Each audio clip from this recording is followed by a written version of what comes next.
कहानी की शुरुआत होती है साल 1992 में, जब रात को एक छोटी बच्ची अपने कमरे की खिड़की से बाहर दिख रही थी। उसका भाई काफी ज्यादा बीमार था। अचानक से लड़की ने देखा कि घर के स्विमिंग पूल में उसके भाई का खिलौना तैर रहा था। वो बच्ची नीचे खिलौना लेने गई, पर अचानक किसी अनजान शक्ति ने उसे पानी में खींच लिया।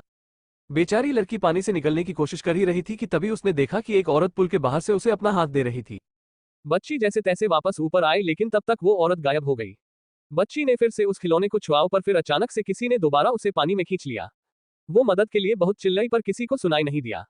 कुछ ही पलों में सब कुछ शांत हो गया और वो बच्ची फिर किसी को दिखाई नहीं दी। इसके बाद हम देखते हैं कि साल 2023 में बॉलर परिवार अपने लिए एक नया घर ढूंढ रहा था। रिवोलर पहले बेसबॉल खेलता था, पर अचानक बीमार होने जैसे उसे खेल से रिटायरमेंट लेनी पड़ी। खैर, उन्होंने घर देखा जो उन्हें ज्यादा पसंद नहीं आया, इसीलिए वो वापस जाने लगे। पर अचानक रास्ते में रे ने अपनी पत्नी ईव को गाड़ी रोकने को कहा। वहां एक खाली घर था, जिसके अंदर जाकर उन्होंने देखा कि पीछे बहुत बढ़िया स्विमिंग पूल भी था। अरे हमेशा से अपने घर के अंदर एक पूल चाहता था।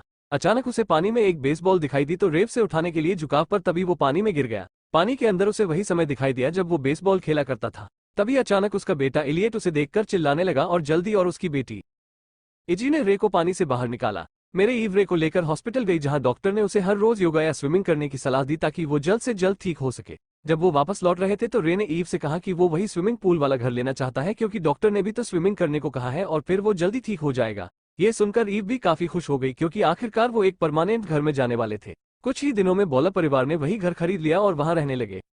नौकरी ले ली और इसी और एलिट अब स्कूल जाने लगे। फिर घर आकर पूरे परिवार ने मिलकर स्कूल को साफ किया। इसी ने अपने माँ बाप को बताया कि एक लड़के ने उसे स्कूल की स्विमिंग टीम में शामिल कर लिया है। ये सुनकर रे काफी खुश था। खैर, फिर रे ने नाली साफ करने के लिए हाथ डाला, पर अचानक उसके हाथ पर कट लग गया। उसने चिल्लाकर हाथ बाहर निकाला और बाकी सब दौड़कर उसके पास आ गए। तभी नाली से काला पानी निकलने लगा। इसीलिए उन्होंने मेंटेनेंस वालों को इसकी जांच करने के लिए बुलाया। उन्होंने रे को बताया कि असल में यहाँ एक कुदरती पुल था जो जमीन के नीचे से पानी लेता था। हो सकता है कि वहां गंदगी इकट्ठा हो गई हो, इसीलिए मेंटेनेंस वालों ने उसे साफ कर दिया। फिर रात को रे घर का सामान निकाल रहा था और ईव एक फॉर्म भर रही थी। इसके बाद ईव पूल में नहाने गई तो उसने देखा कि उनकी बिल्ली अजीब सा बर्ताव कर रही थी। पर ईव ने सोचा कि शायद वो नई जगह होने की वजह से ऐसा कर रही है। कर ही रही थी कि अचानक उसे पुल के किनारे एक आदमी खड़ा दिखाई दिया। उसे लगा कि शायद ये रे है, पर जब वो बाहर आई तो वहां उसे कोई नहीं दिखा। ये देखकर वो थोड़ा डर गई और तभी पूल की लाइट्स अपने आप जलने बुझने लगी। एक तुरंत पानी से बाहर निकलकर घर में गई, जहां उसके बच्चे और पति सो रहे थे।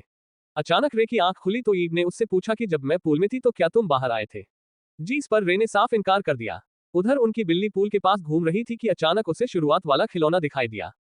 एक बार फिर से पूल की लाइट्स चलने पूछने लगी और अगले दिन बिल्ली किसी को नहीं मिली। बॉलर परिवार ने देखा हो कि बिल्ली का पट्टा पुल में तैर रहा था। उन्हें लगा कि बिल्ली पानी में गिरकर डर गई होगी, इसीलिए वो कहीं छुप गई है। फिर सब उसे ढूंढने लगे और रे ने अपने चोट वाले हाथ से पट्टा बाहर निकाला। बाद में जब उसने अपनी पट्टी निकाली तो उसने देखा कि उसका जख्म एकदम भर चुका था। फिर रात को ईव को डरावना सपना आया कि वो पूल में तैर रही है और फिर पूल को धक्का जा रहा है। अचानक उसकी आंख खुल गई और उसने देखा कि रे पूल में तैर रहा था। फिर अगले दिन वो हॉस्पिटल गए तो डॉक्टर ने बताया कि रे बहुत तेजी से ठीक हो रहा है। तब रे और ईव को लगा कि शायद ये स्विम थेरेपी का कमाल है। उस दिन के बाद रे काफी खुश रहने लगा और वो हर रोज स्विमिंग भी करता। एक दिन एलिट ने अपने पिता को अपने साथ स्विमिंग के लिए बुलाया। उस वक्त एक काम कर रहा था तो उसने एक सिक्के पर हंसता चेहरा बनाया और एलियट से कहा कि वो काम खत्म करके पूल में ये सिक्का फेंकेगा, जिससे एलिट को पता चल जाएगा कि रे आ चुका है। ये सुनकर एलियट स्विमिंग पूल में अपने पिता का इंतजार करने लगा। अचानक उसने देखा कि पूल में वो सिक्का गिरा तो एलियट तुरंत ही ऊपर आ गया, पर उसने देखा कि उसके पिता तो वहां थे ही नहीं। फिर एलियट ने अपने गॉगल्स लगाए और पानी में सिक्के की तलाश करने लगा, पर जल्द ही बहुत सारे सिक्के पानी में गिरने लगे। तभी एक सिक्का नाली पर आ गिरा और एलियट को एक आवाज सुनाई दी। उसने देखा कि ऊपर से एक लड़की उसे देख रही थी। एलियट फिर से बाहर निकला था कि वो लड़की से बात कर सके, लेकिन इस बार भी हमेशा की तरह वहां कोई नहीं था। अब एलियट थोड़ा घबरा गया, पर उसने सोचा कि शायद उसकी बहन इजी उसे डराने की कोशिश कर रही है। डर के मारे चिल्लाने लगा और जैसे तैसे अपना हाथ छुड़वाकर घर के अंदर आ गया। उसने अपनी माँ को इसके बारे में बताया, पर जब ईव ने बाहर जाकर देखा तो उसे ऐसा कुछ भी दिखाई नहीं दिया। बाद में ईव ने रे से बात की। परे को लग रहा था कि एलियट ऐसे ही मस्ती कर रहा होगा। कुछ दिन बाद सारा परिवार एलियट का बेसबॉल मैच देखने के लिए उसके स्कूल गया। बेसबॉल देखकर रे को पुराने दिन याद आ गए और उसने एक बॉल खेलने की कोशिश की, पर अपनी बीमारी के कारण वो घूमकर नीचे गिर गया। इसके बाद उसने दोबारा कोशिश की और इतना जबरदस्त शॉट लगाया कि सब दंग रह गए। अरे कोई इस तरह खेलता देख ईव और एजी भी हैरान थे। खैर, रात को ईव और रे बच्चों को घर में कुछ देर अकेला छोड़कर चले गए। तब एजी ने अपने स्विमिंग पार्टनर रोनन को घर बुलाया। रोनर ने एजी को आंखें बंद करके उसे पूल में ढूंढ कर दिखाने की चुनौती दी। इसी मान गई, पर अचानक किसी ने उसका पैर खींच लिया। उसने आंखें खोली तो पता चला कि वो पूल में काफी दूर आ चुकी थी। वो डर के मारे तुरंत पुल से बाहर आ गई, पर जब रोना ने उसे बताया कि उसने एजी का पैर नहीं खींचा तो इस बात से इसी काफी घबरा गई। रोलर ने उसे शांत करते हुए कहा कि शायद तुम्हारा पैर मुड़ गया होगा।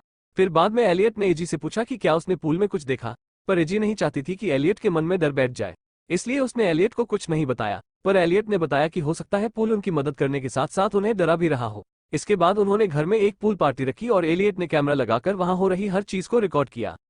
वहीं ईव को भी शक था कि रे इतनी जल्दी ठीक कैसे हो रहा है, इसीलिए उसने घर की पिछली मालकिन से पूल के बारे में पूछा।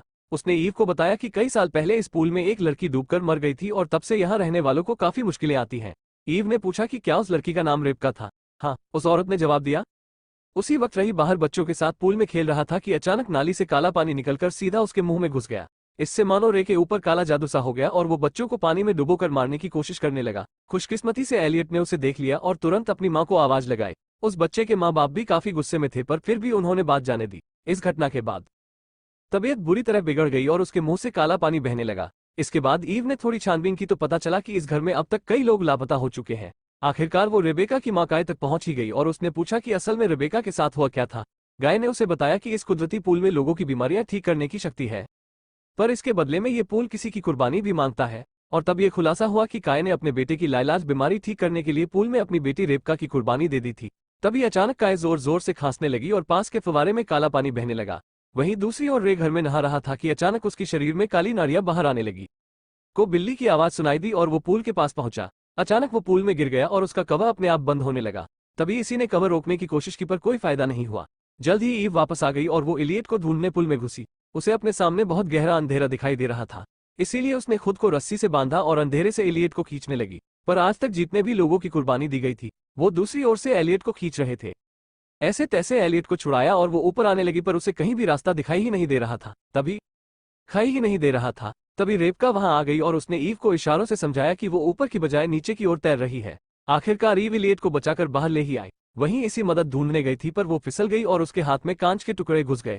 तभी उसे अजीब सी आवाज सुनाई दी और उसने देखा कि वे पूरी तरह से काली शक्तियां के वश में था। रेजी को पकड़कर उसकी कुर्बानी देना चाहता था, पर रेजी भाग निकली। फिर रेने ई पर हमला कर दिया, पर अचानक पीछे से इसी ने उसे बैट से मारा। तभी ईव ने उसे जैसे तैसे शांत किया। अब वो चारों इस घर से भागने वाले थे कि रेल ने देखा कि पुल काले पानी से भर रहा था। वो समझ गया कि किसी ना किसी की कुर्बानी देनी होगी, वरना पुल के भूत उन्हें हमेशा सताते रहेंगे। आखिरकार खुद पानी में समाकर अपनी कुर्बानी दी। उसके बाद उन्होंने ये पुल को जेसीबी को बोलकर पुल के अंदर मिट्टी भरवा दी और वो लोग वहां से चले गए।